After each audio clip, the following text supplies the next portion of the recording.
Parce que le péché propose doucement. Fur et à mesure. Et chez vous, quand tu es là, tu écoutes la parole de Dieu, et tu te dis peut-être, je ne sais pas, tu penses que Dieu peut faire pour moi aussi? Peut-être c'est ta pensée. Peut-être, est-ce que Dieu est capable de le faire pour moi aussi? Mais Dieu, il y a rien qui résiste. La Bible dit ce qui est possible aux hommes est possible à Dieu. Amen. Alors, on va écouter la sœur Suzy qui va nous chanter un cantique de Amen. Amen. C'est rien qui pleure, ça pleure, c'est rien du tout. Il y en a plein qui pleurent, alors ça ne dérange pas. Alors, on va écouter la sœur Suzy qui va nous chanter un cantique de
mismo canal se volvió. Señor. Yo te veniré a hablar, te veniré, te veniré. Aleluya. Con las estrellas ancianas y alzaba el día.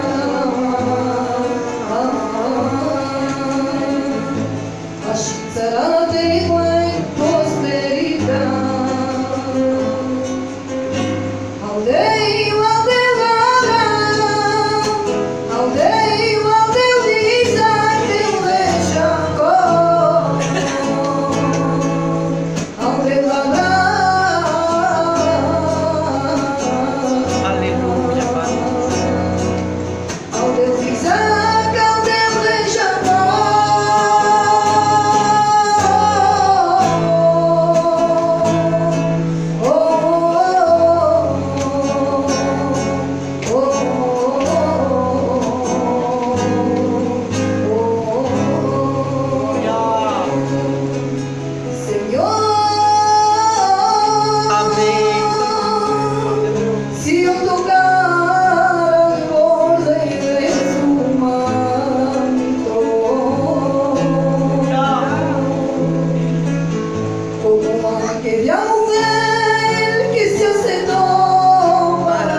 salue à tous.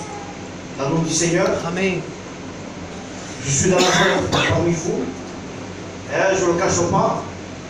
il y a votre pasteur Abraham qui m'a appelé souvent. La balle n'est pas dans le cas d'Abraham, et dans mon cas. Parce que Abraham m'a appelé beaucoup. Mais ce soir, je suis au milieu de vous. Amen. Et c'est vraiment avec joie d'être avec vous. J'ai connu aussi, quand Abraham faisait des réunions dans la maison, je venais avec Abraham.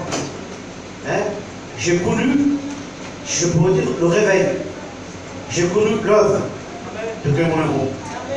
Ce soir, sans Dieu, sans lui, on ne peut rien faire. C'est vrai.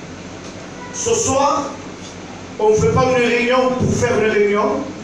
Non. Ce soir, on peut faire une réunion avec Jésus. Amen. Et ce soir, on va baisser nos têtes. Et on va demander à la grâce à Dieu que le Seigneur règne ces moments. Allez, je demanderai à mon frère de me présenter au Seigneur. Seigneur, merci pour cette réunion. Seigneur, nous voulons te prier pour ton roi. Je suis mis à part. Amen. Seigneur, je t'en supplie, Père éternel, de parler à travers ta parole. Sers-toi de lui, Seigneur, comme un canal de bénédiction. Amen. Seigneur, s'il te plaît, comme une épée à double tranchant, s'il te plaît, Père éternel, sers-toi de lui. Amen, Au nom Seigneur de Jésus. Amen. Par la gloire, Père. Dieu nous a choisis. La volonté de Dieu, le plan de Dieu, ce que Dieu veut de chacun d'entre nous, qu'est-ce que Dieu veut? Dieu veut qu'on se tienne devant sa face. La Bible dira, il y a d'abondantes joie, il y a d'abondantes joie devant sa face. Il y a des délices éternelles à sa droite. Je bénis Dieu. Au moment donné, Dieu parle. Dieu parle à Josué. Et dit Josué, que ce livre dans la loi, que ce livre dans la loi, mes frères, mes sœurs, vous voulez que Dieu vous garde? Vous voulez que Dieu bénisse votre foyer? Vous voulez que Dieu bénisse vos enfants? Amen. Vous voulez que Dieu vous garde dans l'état d'apostasie? Que Dieu vous garde dans l'état d'abandon de la foi? Josué, que ce livre de la loi ne soit pas de ta bouche. Josué, médite-le jour et nuit. Jour et nuit. Mais pourquoi le méditer? Afin de réussir. Afin de réussir. Que ce livre de la loi ne soit point. Heureux l'homme, heureux la femme qui ne marche pas sur le conseil des méchants, qui ne s'arrête pas en compagnie des moqueurs, mais qui trouve son plaisir dans la loi de l'Éternel. La loi de l'Éternel. Ce soir, Église de Dieu, soyez amoureux de la Bible. Soyez amoureux de la parole. Amoureux de la Bible. On a besoin de se tenir dans la face de Dieu. J'ai dit à mon pasteur Jean, toi de plus que jamais, j'ai dit l'Église doit rentrer dans le jeûne de la prière. On doit rentrer dans la communion. On doit rentrer dans la prière. Le but du diable, il ne veut pas qu'on rentre dans la prière. Il ne veut pas qu'on rentre dans la communion avec Dieu. Le conseil que je donne à l'église de Pémonero, comme ça serait mon église, on doit rentrer dans la prière. On doit rentrer dans la communion avec Dieu. Vous savez, lorsqu'on ne prie pas, lorsqu'on ne lit pas, lorsqu'on n'est pas en communion avec Dieu, on devient charnel. On peut s'appeler Yvon Charles, on peut s'appeler Manico, on peut s'appeler qui on veut nous, qu'importe l'étiquette. Lorsqu'on ne prie pas, on devient charnel. La Bible dira que ceux qui cherchent l'Éternel comprennent tout. Ce soir, on doit chercher Dieu, on doit chercher le Seigneur. Vous savez, si on prend un charbon noir, et le charbon noir, on le met dans le feu, quelle couleur, Anthony, le charbon doit prendre? Rouge, c'est ça? Le charbon devient rouge. Et si on enlève le charbon rouge, on le met à côté. Comment il devient? Il devient noir. Nous, par nature, on est charnel. On est charnel, on est noir, comme le charbon. Mais nous, ce soir, on veut rentrer dans l'autel. L'autel de la prière. L'autel de la communion. On vit un temps où le diable a renversé l'autel. Il y a des frères que l'autel sont renversés. Mais ce soir, prenons la décision de rebâtir l'autel de la prière. Rebâtir l'autel de la communion. Rebâtir l'autel de l'intimité. Dieu est bon. Dieu est fidèle. Dieu est saint. Et le monde ne vaut rien. Ce soir, on veut l'aimer. Ce soir, on veut l'adorer. Ce soir, on veut le glorifier. Parce que Dieu est bon. Ce soir, au nom de Jésus, Église de Dieu, prenons cette décision. Parce que les temps sont durs. Les temps sont difficiles. Mais nous, ce soir, on veut prendre la décision de se tenir devant Dieu. Ce soir, on va baisser nos têtes dans le respect du Seigneur.